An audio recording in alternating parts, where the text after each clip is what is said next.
Welcome everyone to this episode of Voices for Social Justice. That's voices of innovative and compassionate experts in society that can speak to several current issues related to things like education, social justice, and even healthcare.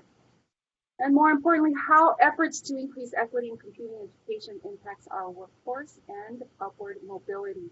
My name is Lien Diaz. I'm the director at the Constellation Center for Equity in Computing at Georgia Tech.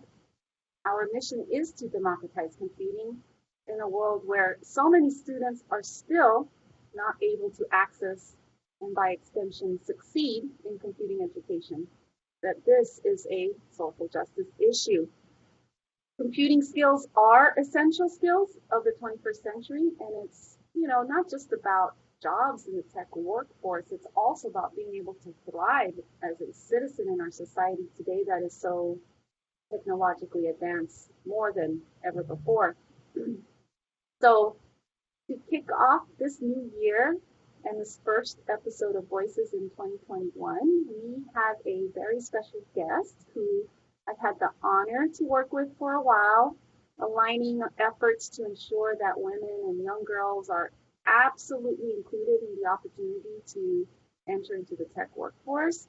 I want to welcome Ruthe Farmer, Chief Evangelist. Hi, great to see you.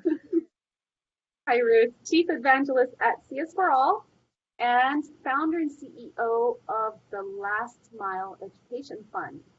He's also a former senior policy advisor for tech inclusion that was under the Obama administration at the Office of Science Technology Policy, otherwise known as OSTP. We're super excited to have you, Ruthe, with us today. Thank you for being here. Thank you. I'm happy to be here. Happy New Year. Happy New Year. Exactly. So much has happened, and we, have several things we want to talk to you about. But I think first it would be great, Ruthe, if you could just talk a little bit about yourself. We want to know, who is Ruthe Farmer? What are your experiences, and how has that led you to be where you are today? Sure. Well, that's a long story, but I'll try to make it short. But I recently, a colleague was like, "You're really like an inclusion entrepreneur." And I've spent almost 2 decades now working on inclusion of women and underrepresented students in tech and engineering fields. I started out doing that work at the Girl Scouts in 2001, and over time, it's just become more and more clear to me that this intersection of my belief in feminism and equality for women and the world of technology and engineering, which is literally creating the world that we all live in, being created largely without the voices of women and people of color, is hurting all of us. And so I'm super passionate about, I want women and minorities to make money and have great livelihoods, which they can get through technology, but I also want technology to be representative of all people. And I sometimes say, I don't want to live in a world that's for all of us, but made by some of us. And so there's so many good reasons why computer science education and engineering education for me, has so much power to change and make change. And it fits with my values around equity and going back to sophomore year in college and taking a class in rhetoric of women and being just appalled that I had never heard of the women we were learning about when I was, already 20 years old. Right. And it's been some recent news. You've launched a new effort recently, which I was super proud to see that launch so successfully. It's called the Last Mile Education Fund. And so I just wanted you to talk to us a little bit about this effort. And if you don't mind, also maybe share some of the, those stories, those heartfelt stories that really drove you to start this fund. Sure. So, um, the pandemic has been a challenge for the whole country, but it's actually been good for me in that I'm staying home for the first time in decades. I'm not flying around the country constantly, and so it's given me some more time in my schedule to be able to focus on things. I'd actually started thinking about the last mile approach back in 2017, and it really comes out of more than a decade of watching students progress through the process from high school into college and have these stumbling blocks in their way. And um, seeing where, affluent students or students who had family support were going to all the hackathons and getting all the opportunities at conferences, but the low income kids are not getting those same level of access because they're having to work or they have family responsibilities and other issues. And so over the last decade or so, there's been several times when I personally intervened in the lives of students who were coming up against some obstacle, which for an affluent student would be like a speed bump, but for a low income student is literally like trying to cross a canyon or it's a wall, right? And so, in particular, we have there's a co-founder. There's three of us that put this together: Dr. Sarah Lee at Mississippi State University and Ryan Walker, who was her student. And I think it was spring of her junior year, Ryan was scheduled to go to do an internship at Bank of America for the summer. And that critical internship, the end of your junior year, when they hire you on that internship. And she considered canceling it because she had to take some final credits on campus. She was going to run out the clock on financial aid. There were just financial things that were keeping her from accepting an internship, which could literally be life changing. And when it came down to it, we solved the final credits problem and we solved all these other problems. And finally, I'm like, tell me you're going to this internship. This is like 2 weeks before she's supposed to start. And she's like, I don't have the money for a bus ticket to North Carolina. And, what's a bus ticket? $200? And ultimately, I flew her to North Carolina with my air miles, which cost virtually nothing to me. And she also couldn't get a place to live because the internship would pay for your housing in your first paycheck. Well, like if you don't have a credit card, you don't have parents to help you, how are you going to front the money for a place to live for an entire month? And so there's real structural barriers for low income students to be successful. You look at conferences, right? You get the scholarship to attend the conference. They're going to reimburse you for that plane ticket. You're going to have to check into that hotel, which is going to put a $300-400 hold on your debit card. Those are real barriers. And one of the students that we funded, I spoke with, she said it was so humiliating to go to an interview at Twitter and have to call her recruiter and say, I can't check into the hotel because they wanted to put a huge hold on her credit card. And so that now has othered her. She's going into her interview feeling that way. Like there's real issues of access. Like even free opportunities are not free, and paid opportunities are not free for low income kids. There's opportunity costs. And so we launched the Last Mile Fund with this idea that what's being done in high school and in the pipeline is working. Women's participation in APCS has grown 197% since the launch in 2016. So it's working, but we haven't fixed these structural barriers for low income kids. The other fundamental belief of the Last Mile Education Fund is in abundance.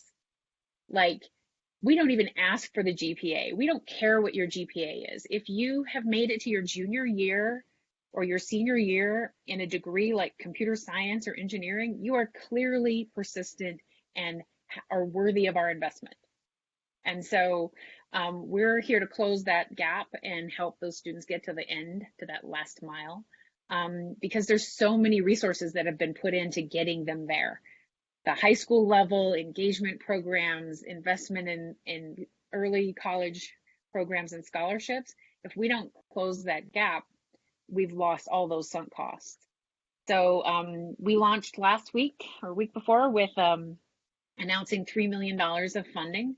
Right now, we're specifically funding women in computer science or computing related degree programs, but we are actually designed like a platform. So if somebody wanted to fund boys of color, we could fund them. If somebody wanted to fund cybersecurity majors, we could do that. So we're even looking at partnering with institutions or alumni to fund students for specific institutions, because one of the things we can do that a university can't do is we can deploy the money really fast with our emergency funds. We give them within 48 hours to the kids via PayPal. Because if you're truly in an emergency and you're going to be homeless or don't have anything to eat, you can't wait months for a scholarship to get back to you.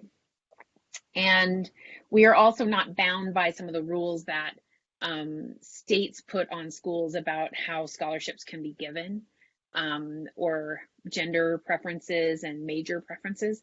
So we are looking to partner with lots of organizations to create, this level of like responsive type funding for these high potential kids. Like, we all want more women and minorities in technology, and we especially want low income students to be successful, and that gap is just needs to be fixed. That is an effort that really, you know, touches very close to home for me, Ruth, because as I shared with you before, I was in a very similar situation way back when I was an undergrad student working multiple jobs. And, in my last year, in which I was supposed to graduate in the engineering department, but couldn't because I wasn't able to attend, the meetings, the collaborative project requirements. And so if a fund like this was available way back then, perhaps it wouldn't have taken me, much longer to graduate. So I mean, this is almost a little personal for me too, and I applaud you for those efforts.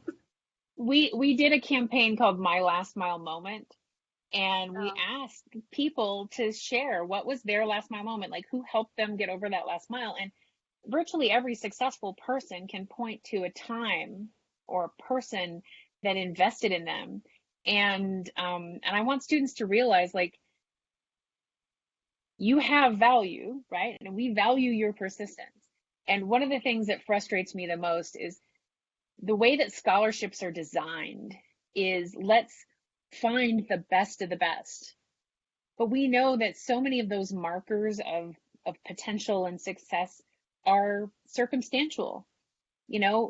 Ryan, who was the inspiration for this fund, never had the stability in her life to get the grades that would put her on the radar of any scholarship.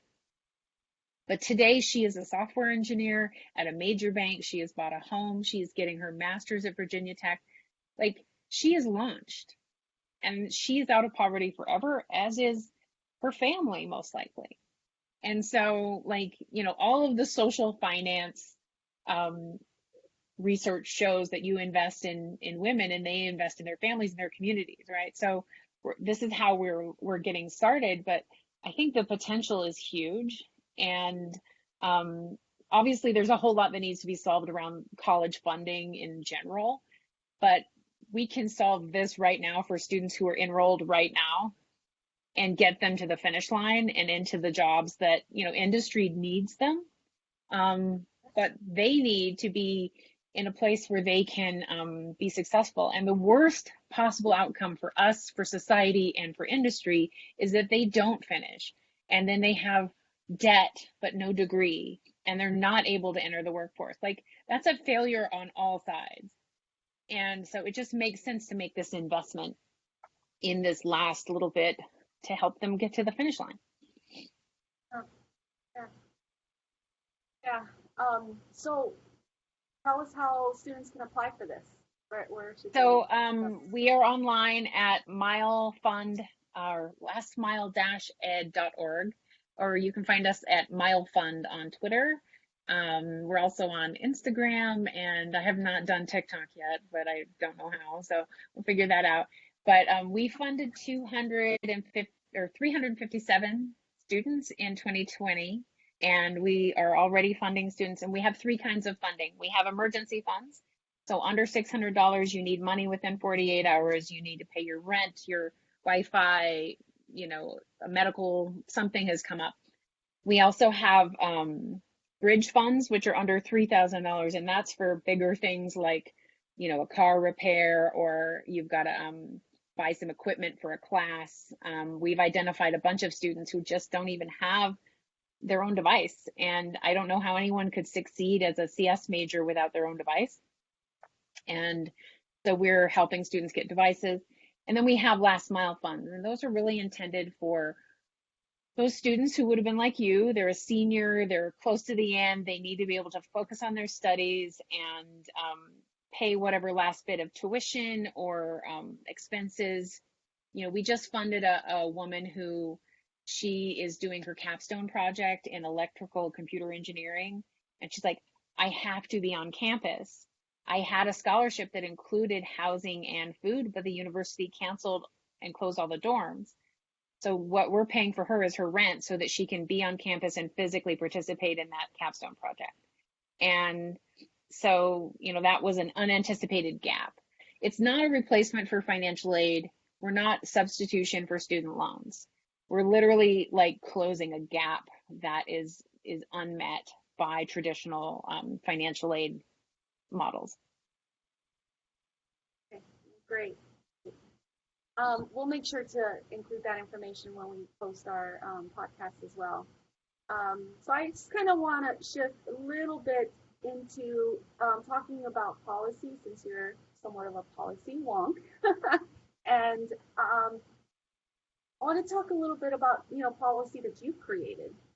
The Promotes Act of 2020 was something that you created to engage more students into computing via the JROTC. Can you tell us a little bit more about that? Sure. And one thing I wanted to share, before I went to the White House in 2016, policy was a mystery to me. I had never done anything in policy. I'd never really done anything in government. So I just want to make it clear, this is actually not that hard. And policy is really taking good ideas and packaging them so that the members of the people in power can put them in place. And it's educating people, whether they're people in Congress or in government positions, about problems that need to be solved, and or rules that are out of date. So it's really interesting to kind of dig in. So a few years ago, I was in Mississippi, and I met a man who he was hosting an event related to computer science education, and in chatting, he's like, oh, I happen to be the commander of the 6th Battalion of the Army JROTC. And I was like, oh, really? What's that? What's that all about? And he's like, oh, yeah, we have 90,000 kids across the South, and 85% of them are Black. And I was like, what? I'm like, you have 90,000 kids in the Army JROTC? That's amazing. And it turns out there's 545,000 students in the JROTC across the United States. And so I got a hold of that list, and then I got a hold of the list of schools that offered AP Computer Science, and I compared them, and guess what? Only 30% of schools that have JROTC also have AP Computer Science. I'm like, well, this is an obvious disconnect. So I was able to take that information to members of Congress and say, look, you're already investing $500 million in the JROTC program annually. And if you don't know, JROTC is it's a program that's funded. It's the oldest education program of the Department of Defense. It's been around since the 1900s, and it engages youth in leadership and discipline and patriotism, basically civics. And it's not a recruitment tool for the military, but it is an educational outreach program. And the military branches actually fund retired military to work as instructors in the schools for JROTC. So they're actually part-time teachers at the school. They're full-time, but half their salary is paid for by the school, half by the military. And so there's some 9,000 of them.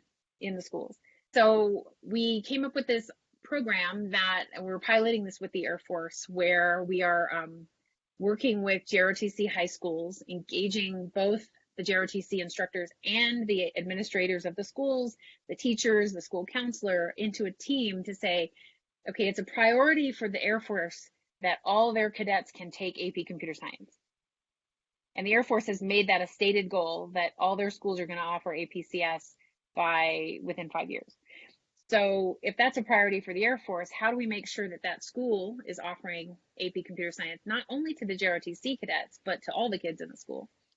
And then what systems can we put in place within the JROTC incentives to incentivize cadets to take the course? So we created something that's, we've got a carrot, which is if you do a series of activities and build a portfolio, you can go to the Cyber Academy. So we have a JROTC Cyber Academy. It's at a university, you get college credit. That's the carrot to get the cadets to take APCS and participate in Cyber Patriot and Cyber Start and other extracurricular activities and build their portfolio. So we're working on scaling that out. So this, it started out in 2019. It was called the JROTC Cyber Training Act. It was then reintroduced in 2020 as the Promotes Act.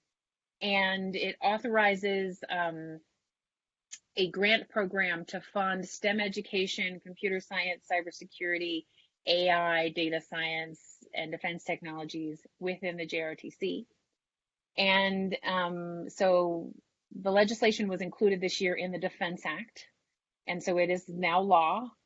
And then we, working with partners Intel, Microsoft, Lockheed Martin, the College Board, $13 million was added to the defense budget for this year to fund this program.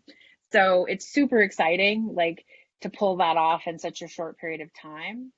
And it was just basically, it was a really good idea that had, a clear outcome, in that we're not only ensuring that the young people who have raised their hands for public service are preparing for the future careers that both the military needs, but also like the world needs, and making sure that those schools are building the capacity that they need. So it's super exciting. And I have to say props to Intel, because it was their chief diversity officer testifying before Congress in 2019 and bringing up this idea that really got it moving. With the funding that has been made available, do you have an estimate of what that impact, it's going to look like on school students over how many years? So I anticipate there will be funding every year, right? So this year is the appropriation for 2021, and the way the federal government works, they have to spend down their money every year. But once there's a line item, they're not going to like let it go, right? So we're anticipating that we want to build into the JROTC that this is part of their program, so that they continue to move forward. The halo effect of this is 6 million students. So we're thinking, and this is all really up in the air right now because the budget literally just passed, and so the money hasn't made its way through all the systems yet, but we're thinking that we could scale up to 200 additional schools this year. And, every JROTC unit has an average of 140 students. So, that's a pretty significant growth, but also our model is, let's put a trained APCSP teacher in a school for all the kids, and then let's facilitate the cadets taking the class. So we're working at it from a permanent sustainability angle, not from a, we're not doing something separate for the JROTC. We're doing something that benefits all the students and the entire school. And one of the really shiny things that has happened out of this program is we brought the JROTC instructors together with their administrators and their counselors and their teachers. Many of them had never really connected They had no idea of the value that they all brought to the table. And some of them were like, oh, we have all the pieces we need right here in this room to be successful. We just didn't know. And I'm really working hard to get the schools as well as the Defense Department broadly to see the asset that the JROTC is. You know, there's a 1 to 70 ratio of JROTC instructor to student. The student to counselor ratio is 1 to 414. So part of our program is providing professional development to the instructors to be that coach for technology education and to help those kids understand what's available to them, because they have a very close, like, you know, kind of a benevolent aunt or uncle kind of relationship with the kids. They see them both in school and after school and on the weekends. So it's a close relationship, and we want to leverage that relationship to help those kids, you know, keep the doors open for their future and make sure they have the technology preparation when they're coming out of high school. That sounds fantastic. I mean, here at the Constellation Center, we have been focused on how to do this work, around equity in schools with majority minority students, and certainly schools that, are involved with JROTC, really makes a great impact in these schools who are serving majority minority students. And so providing them the funding and the support, to support computer science education, I think will go a long way. And I ask that because we have just stepped into a new administration at the White House, right? And hoping that those policies that have already been passed, like the Promotes Act of 2020, will continue to support not, of course, education in general, public education in general in America, but CS education that, I think can really transform what our society is going to, look like in the very near future.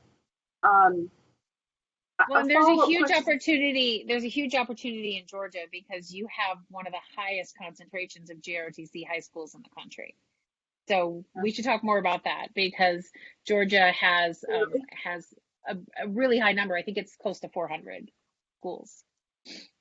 Yeah, and that is true. And there are, and it's also important to note that exists in both urban and rural areas in Georgia, and particularly in the rural areas as well too. Yeah. So I'd love to continue that conversation. We have just a couple of more questions left, and in the time remaining, I just kind of wanted to ask your perspectives about what should the CS education community be doing better to improve on, what's happening in CS education and efforts to improve on the tech workforce environment as well. Just your general perspectives on what we could be doing better moving forward. It is a new year. We're starting it off. I have so much hope now for what's possible. And I have to say a couple of things that I'm really excited about right now. I think it's pretty clear, given what happened in the last year, that we need to be thinking a lot more about ethics and fidelity in the technology that's built, and understand the power of technology platforms, social media platforms and misinformation, all of that. And I think we in the CS education community have a huge opportunity to do something about that, in that it's hard for us to go and change, for example, what's being taught at the college level. And it's hard for us to change what is being done in the workforce. But what we can do is educate children K through 12 to be thinking about the social impacts of the technology that they are using, the technology they are creating, and asking those questions. And so I compare it to the recycling thing. If you look back at, back in the day when nobody recycled, right? And then they aggressively educated kids about recycling and water conservation. And they were coming home and being like, Mom and Dad, we need to recycle.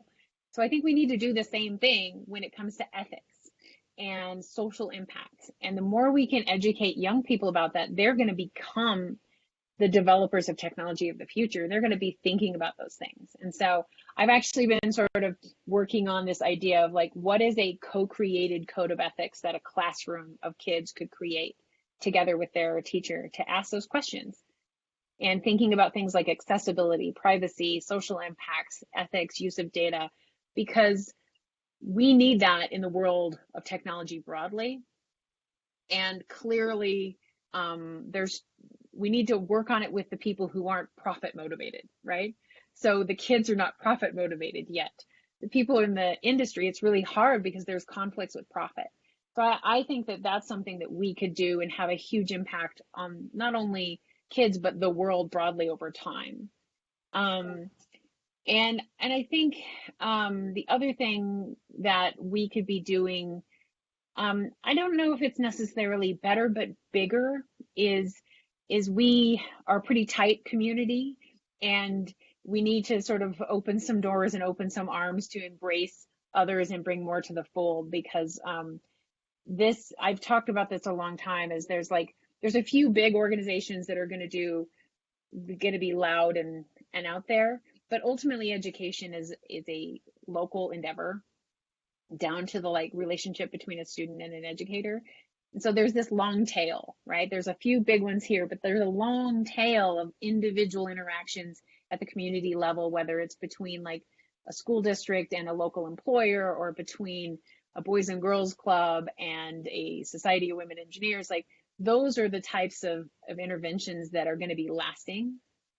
And so I think enabling this idea of a very large community that is implementing computer science education collectively and being welcoming to that is really, we shouldn't be all competing with each other for funding and airtime, because the reality is the long game is going to be that individual interaction.